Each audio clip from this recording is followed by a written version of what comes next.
Planting for unborns. I hear of the fearful and the hypervigilant storing up goods for the end time.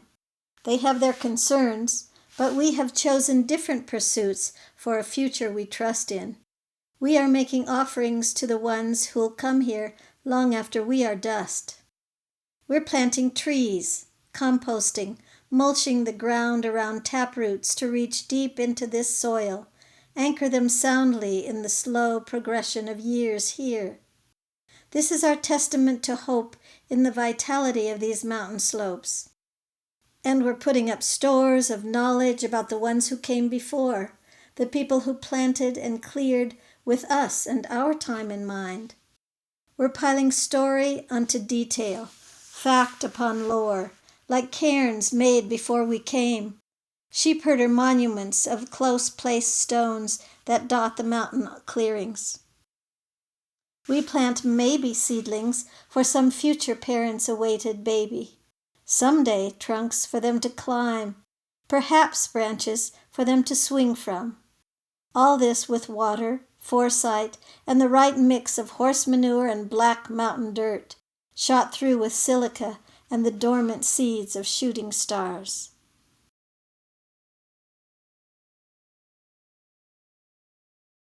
At the movies, beginning with a line by Doris Luth Stengel. The big screen lies in many ways.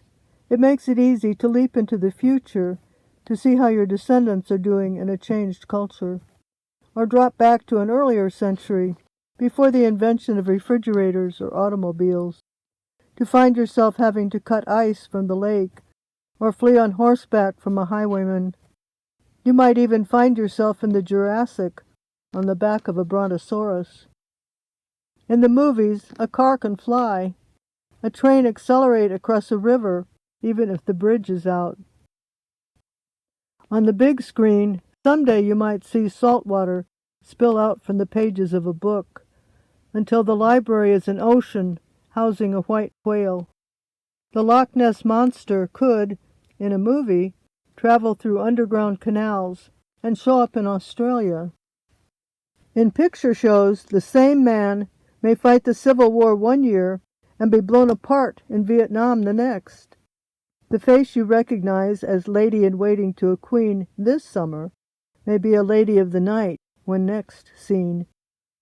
A young girl can tame a monstrous man and live happily ever after, and Cinderella can rise from the ashes to marry the prince with the approval of the royal family.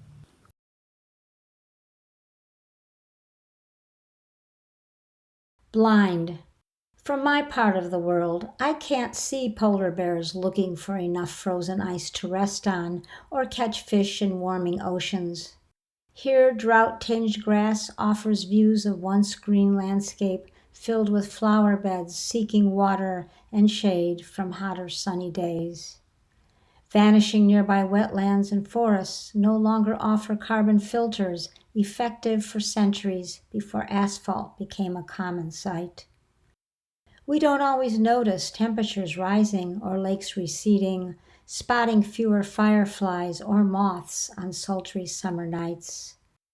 Sometimes it's hard to envision the planet far less abundant and predictable, a maelstrom threading its way to where we live, on the edge of changing winds, a global agitation so close we can't recognize the truth.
Looking back, water reflects solar glitter, leafy maples shadow the shoreline, and soft wind whispers summer while nesting birds sing to their eggs.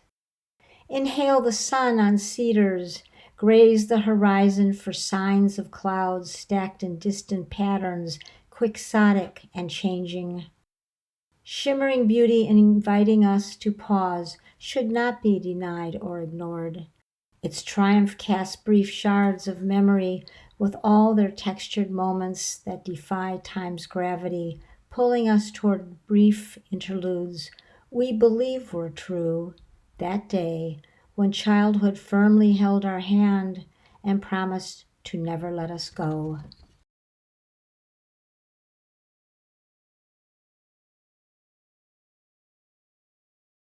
Green Lake, beginning with 1.5 lines from Lee Young Lee. The lake keeps changing its mind, its address, its face, the photo on its identity card. Last week, the water roiled under storm clouds, sailboats tossed in its gray foam like children's toys. Sometimes the lake echoes back the twinkle of stars, or permits the moon to fasten a silver belt across its belly. Yesterday, the surface was a horizontal damask drape, hanging in an open window, fluttered by the wind. Now the lake is a pewter plate on which you could serve a wedding feast. Tomorrow, a mirror fit for Narcissus.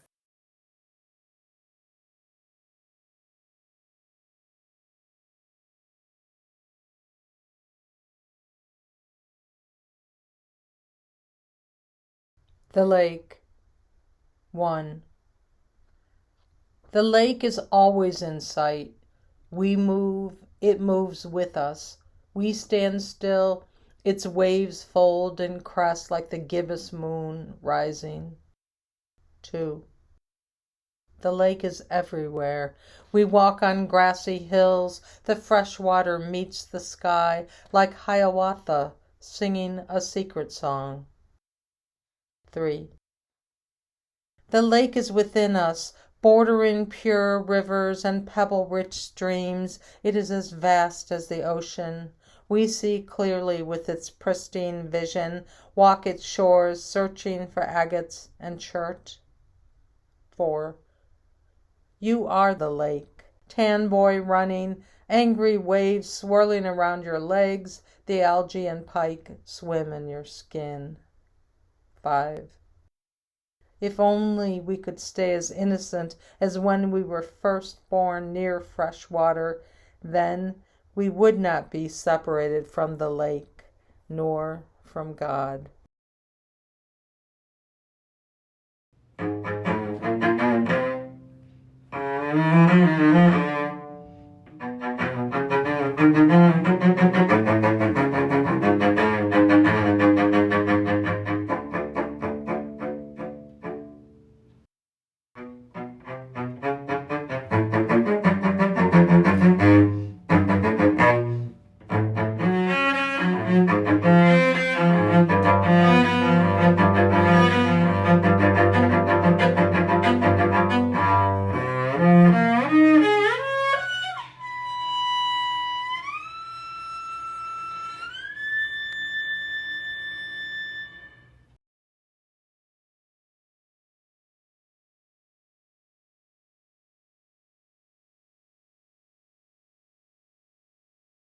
Before the storm. Outside the white light, I feel the presence of winter. I feel the clenched knuckles of December's slow yawn, a memory lingering like candied apples and Indian fry bread. The anticipation of being wrapped in the blanket of chill, in the broken blanket of blindness, as when winter's dripping eye puckers with sadness. And with a tinge of anticipation on the closed perimeter of my porch, the windows not frosted yet, the absence of snow as silence as its folded presence, I wait for the slow icicle of forgiveness, for the embrace of dry breeze that crinkles the bones, for that clear prism of a young boy who awakens to yesterday and says yes to his life. I wait for the snow to show my 9-year-old grandson a grandfather clock, the kind that vibrates every hour, tempus fugit, as I sip the delicious aftertaste of a berry latte and wonder, as does Pooh, when the best feeling comes. Is it before you taste the honey or afterwards?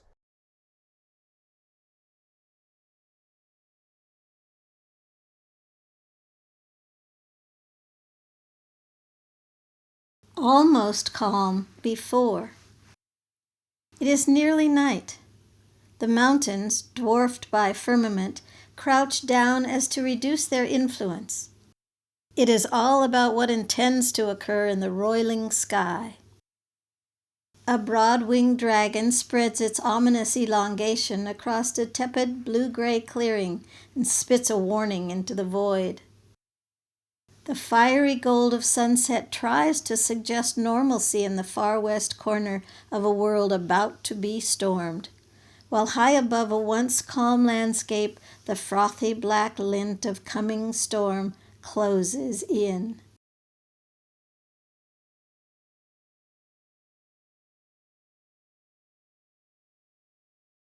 Windstorm among formations.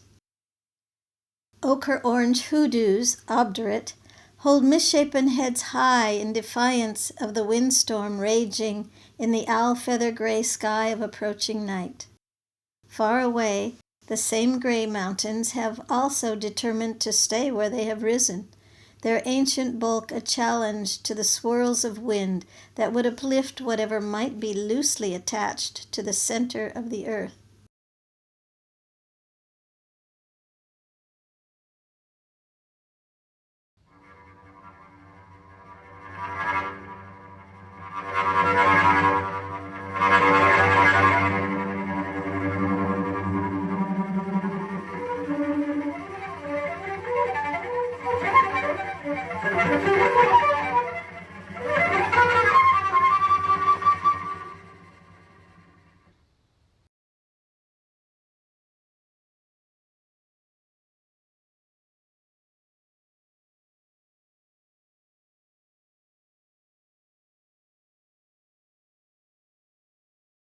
When we had to go out in February, a belligerent wind comes down from the north, bringing ice and snow. We peer out the window. The storm seems to be staring back at us, laughing at our frowns, our reluctance to pull on boots, coats, and hats, to tie scarves around our necks, put on gloves. We walk, very gingerly, down the increasingly icy steps. The dark trunks of our trees are polka-dotted as the wind slaps them with loose pebbles, fallen leaves, pine cones, and wet snow. We brave the storm, laugh at our own timidity. Holding hands, we walk into the shaken world.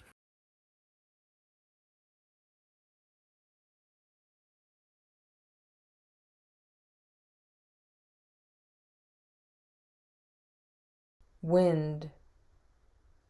A single eye, shaken from the sky, gingerly opens to see a deposit of iced seeds whisked away, vigilant, bubbling in a belligerent wind that has uprooted a tank of trees, blown off roofs, smashed windows, speckled sidewalks in tentacles of snow. A mirage, a dangerous gravity of time, a storm mirrored in our minds, laughing. Let's just close one eye. I try, but cannot.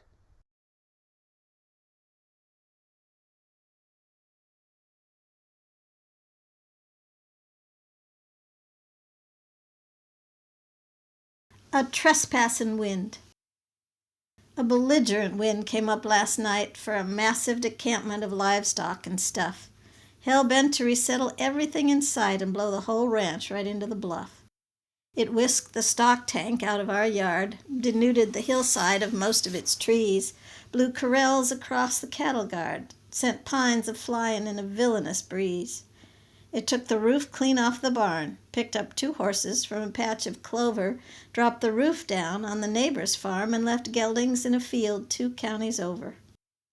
Gusts scattered our first full cutting of hay, swept up 3 ewes and 2 milking cows, sent hay to the day before yesterday, and left stock in the yard of a Cheyenne house. It sucked up the creek like a water fountain. Not so much as a drop turned into dew before it flowed again across the mountain, bubbling clear and fresh where willows grew up beside it, as if it belonged over there. By sunup the valley was silent and still. Meadowlarks sang to the gentle air. Gravity, timid, reasserted her will. That bluster had us a little shaken when we rose before the glow of dawn to look for what the sky had taken, take stock of machinery that was gone. We gathered up tack in a gunny sack and fretted together about frost and hail, then set about putting a few things back, conserving no worry for the next big gale.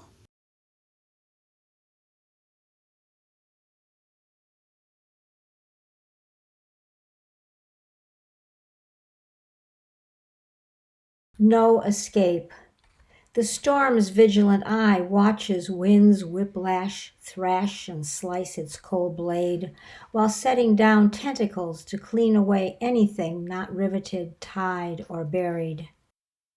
Like a doppelganger, each blast of air blows its dark side, tests our fortitude to overcome a diaphanous shadow waiting to expose personal demons, always present, that could destroy measured breaths of clean air.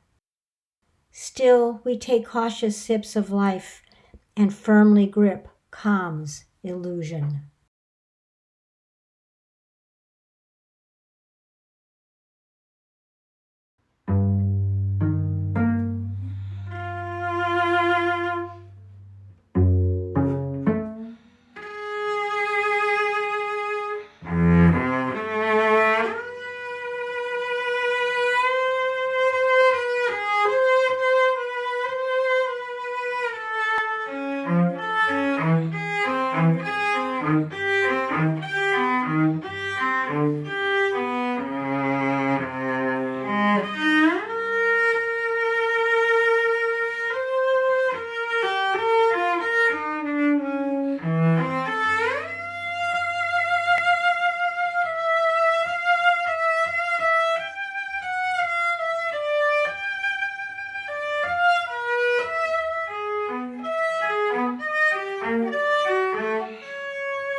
Evening Dreams, with the first line taken from Mark Strand's poem, The Coming of Light. Even this late, the bones of the body shine, fiercely, warmly, like a lighthouse of stars. You look at me and fill up on the sea. I smile as the salamander sheds its skin. How many years for bodies to break, for fossils to expire? Where does the breath go, or smiles, when light disappears into the fragment of desire and movement dissolves into air? The warm fragrance of spring, a drowsy bee, April's soft rain. You offer me an overcoat. We say goodnight, candle wax melts, a thin hot line of smoke wafts into the dark. Tomorrow, the coming and going of love, our last breath distilled to memory like the lingering notes of a song. Our smiles fly toward the moon, where they lie as skeletons. We dream of dwarf lilacs, arrange them into vapor bouquets.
Slow down. Every night I stopped the grandmother clock that ticked and chimed all night, disturbed my sleep and counted passing minutes, hours, days, a life with no way to get hold of time circling into the next second, each strike a reminder of yesterday, thinning gray hair, the distant view of youth and inability to rewind defining moments that beat out the tempo of mortality measured in fading memories that still strike a resounding syncopation.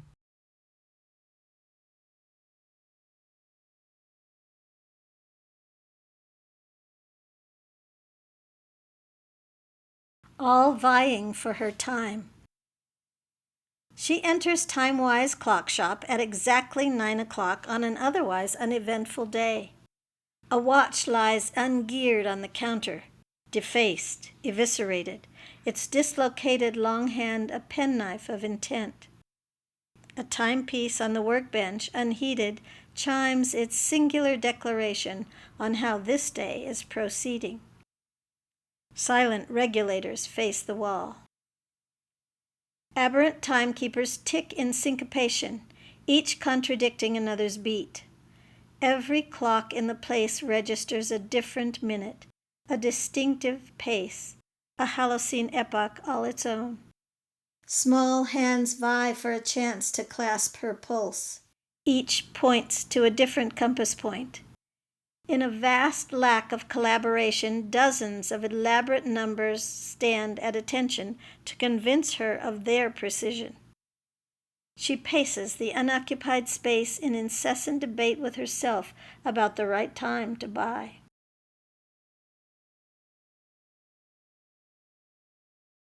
The Clock, beginning with one line by Laura Kazishki. Hidden in the works of a mysterious clock, the many deaths I did not die. When a car managed to stop as I toddled across a busy street, heading toward town without mother.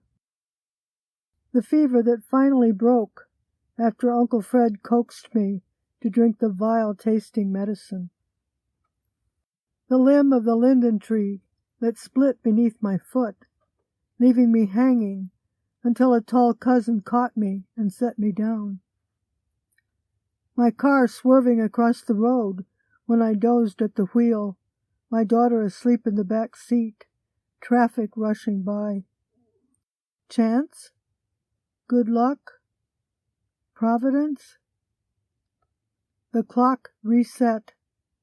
A little more time before the ticking stops.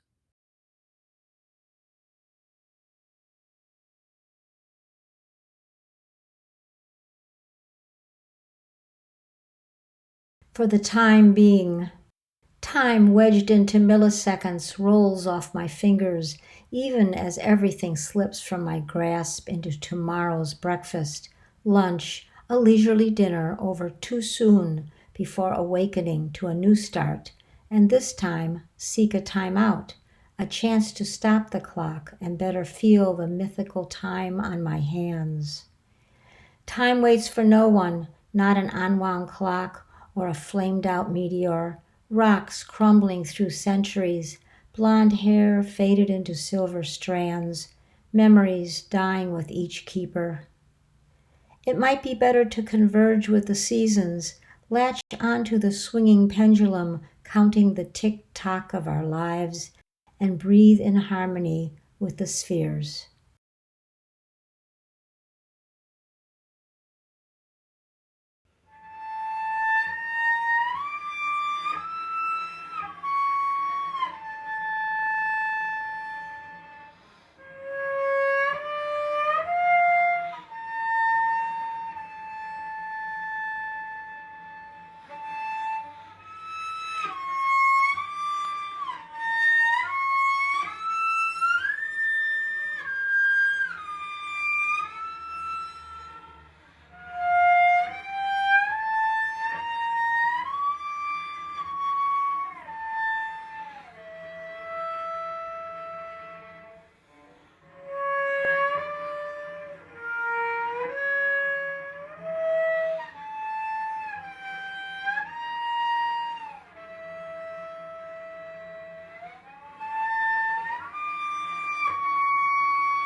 Black hole.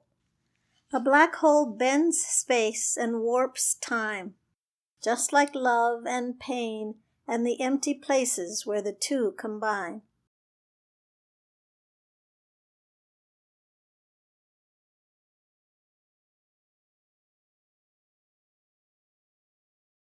Gliding. What am I but a solitary gull between earth and heaven? Tufu. I don't fear black holes. Everyone has one, a dark star. When you pass into it, gravity bends, your feet pull, your head stretches. But for now, warm thermals push you and me over farms and lakes. A ridge of wind lifts us into the ether. With no engine, carried only by waves of energy, we glide in a tandem cockpit. So many years ago, you told me your theory about death. You called it the black hole theory. We all disappear, you said. That's all. Nothing. Nada. You dolphin down away from darkness. A seagull arches over water, his wings stretched to get the most wind. He glides, we glide. It is all about lift, you say. We soar at an even ratio, our glider sifting through the silence of the clouds. Father, you can stay airborne for hours by piloting us through the rising air. Only sun and shadows here. Yet I know it's going to end. You are going to die. I am going to die. We will vacate these bodies, this planet, disappear into that frozen star you speak of. No energy, no light, just decayed matter 500 billion years old. But what happens to the light, I wonder? Will we fall like Icarus, our faith a cruel joke? Or will we rebound? Jump back like a kite billowing on cyclones and velocity. Father, stay airborne. Stay part of the Milky Way. Don't leave me. Keep drifting. For what are we but gulls gliding?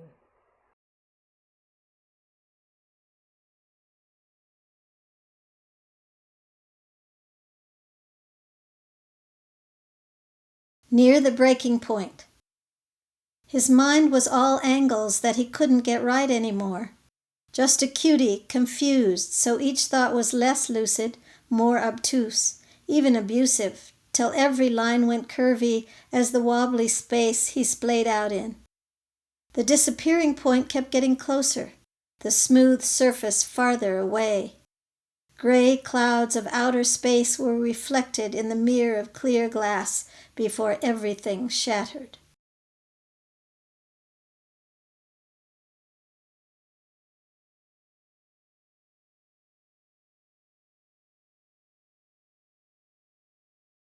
Halo.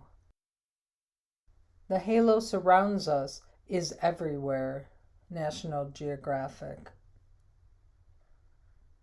That we are stars born in the Milky Way, that we are glued to earth, dredged in the gravity of sorrow, that our home, billions of years old, is diminished by a lost galaxy, that we are buoyed by hope, by dreams, as blue stars swim across the galactic circle, ancient red dwarfs glowing from its center.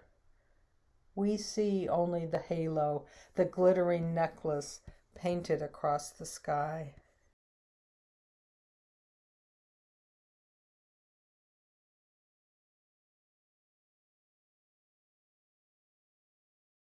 Prospects. Blank paper flaunts deserts in search of words, seeded with philosophy, poetry, the makings of a novel or song, a world waiting to be created.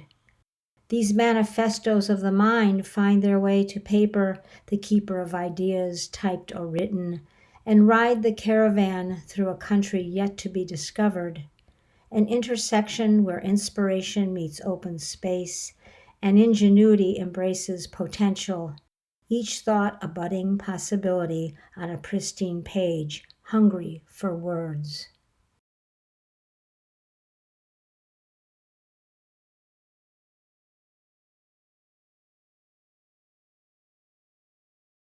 Blank page. I'm staring at a blank page. Not perfectly blank. Its whiteness is defaced with a poem, but behind the words there is emptiness. In the spaces I will write another poem, and then another, and another, until all the whiteness is hidden under ink. A perfectly black, blank page.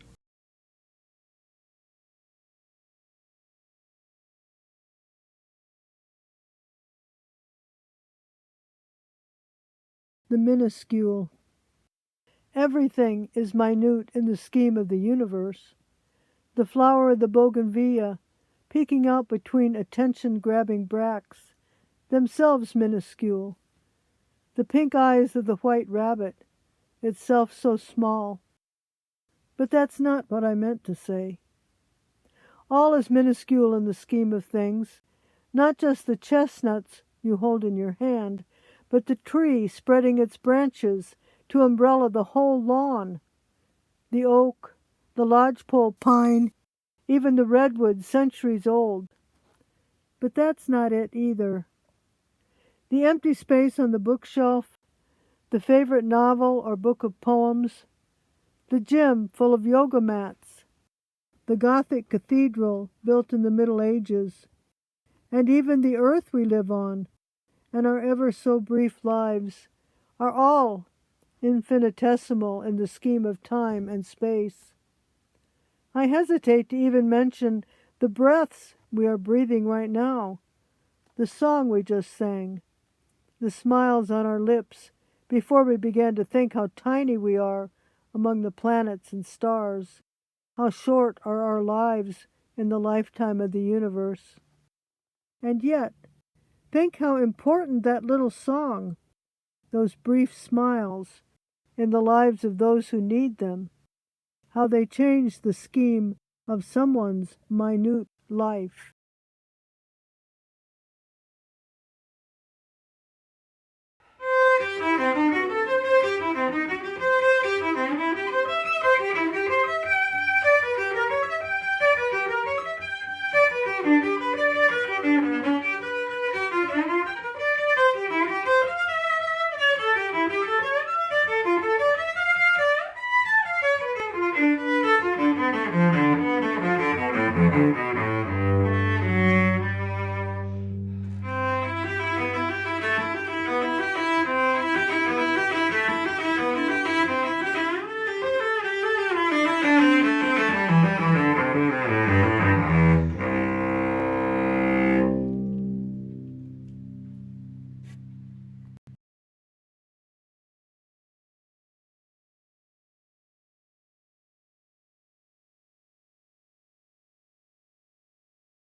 Bugs.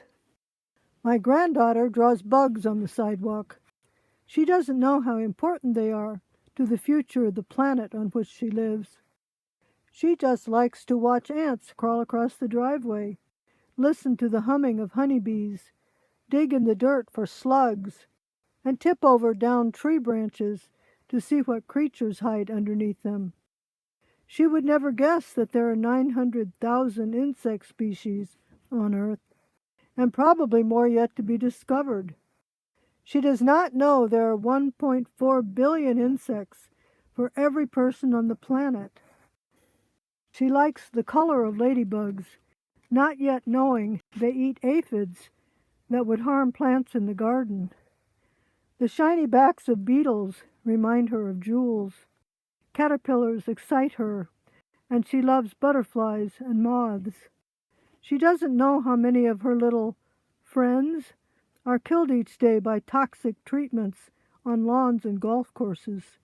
She wants bugs to always be a part of her world, not even realizing how important they are to life itself and to her future.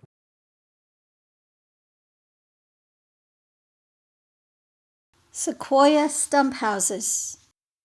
Before a northwest winter closed in on them, certain inventive souls made a home in the stump of a giant redwood. Lived inside like a Northwoods hobbit. It was a thing, believe me. I've seen pictures. I like to imagine those families thrived, their arduous lives fructified inside privation, restoration taking place within the void in which the core of tree was no more, that area where rot died away. Think about conducting your day-to-day within the processes of growth and decay, taking each morning's breakfast in the empty space left by centuries of natural forces still at work, gestures sunward meeting return to earth. Walls roughly circular were solid, were the scent of cedar, were bark and cambrium and sapwood, were deep grooves of growth, trunk widening into root at the base, were sap and centuries of slow expansion linking sky to the underground. Floor was just that, the forest floor, was ground of being, was foundational, fecund beyond imagining. Roof was metal, makeshift, shake, utility, fit above the travesty of felled magnificence. What if your home had been the mother tree? Would you feel her still administering the well-being of the forest through the microbial life of subsoil?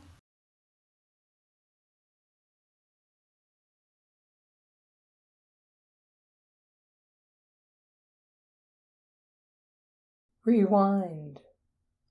Undo a kiss. Move backwards. Disentangle yourself. Pause. Stand up. Turn left. And walk south towards the door.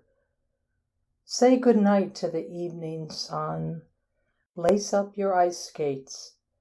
Move one foot. Glide into night as if your life depended on it until you waltz. Until you hug yourself, until you find where you first were born, in the wrinkled arms of your father's embrace.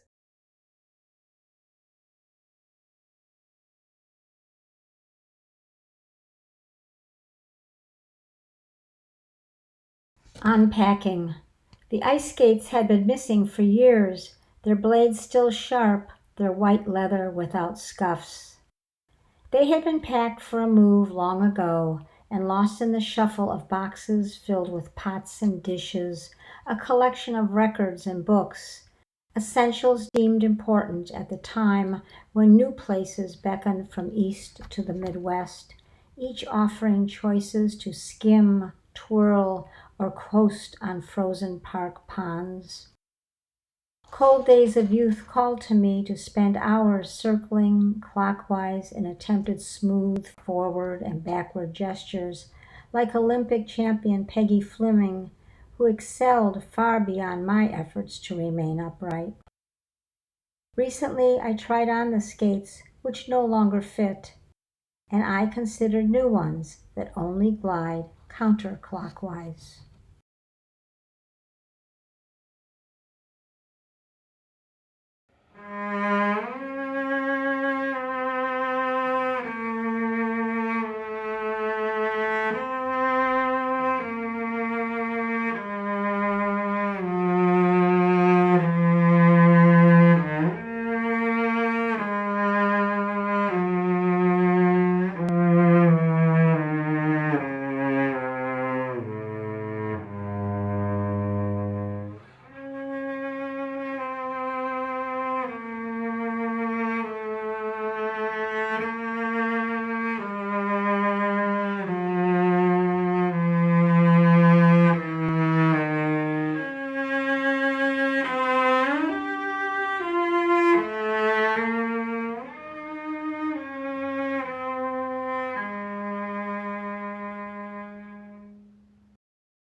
Song for my little one.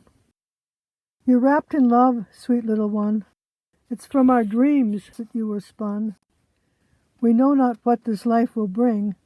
Perhaps you'll catch the golden ring, win trophies, hit the big home run.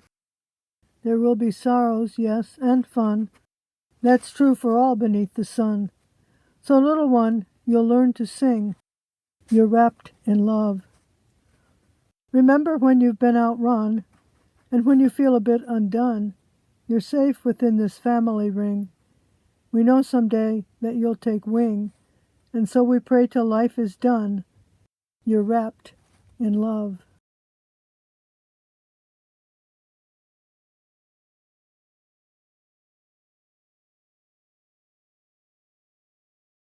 Newborn stillness.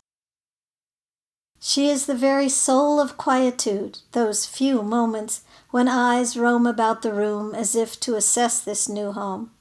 Soon a firm stare upward into the face of her mother as to know the worthiness of she who rocks their world. No more movement for a time. Eyes intent on connection rest before she resumes squirming and gropes again for a breast.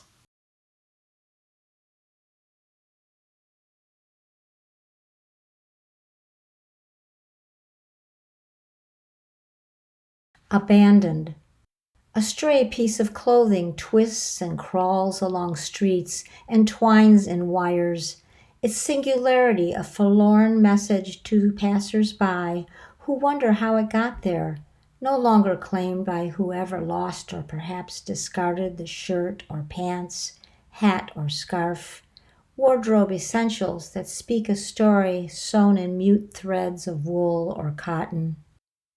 There's a loneliness that calls attention to its mysterious displacement, perhaps a foreboding some might sense as they wonder about the backstory of the owner's disembodied attire.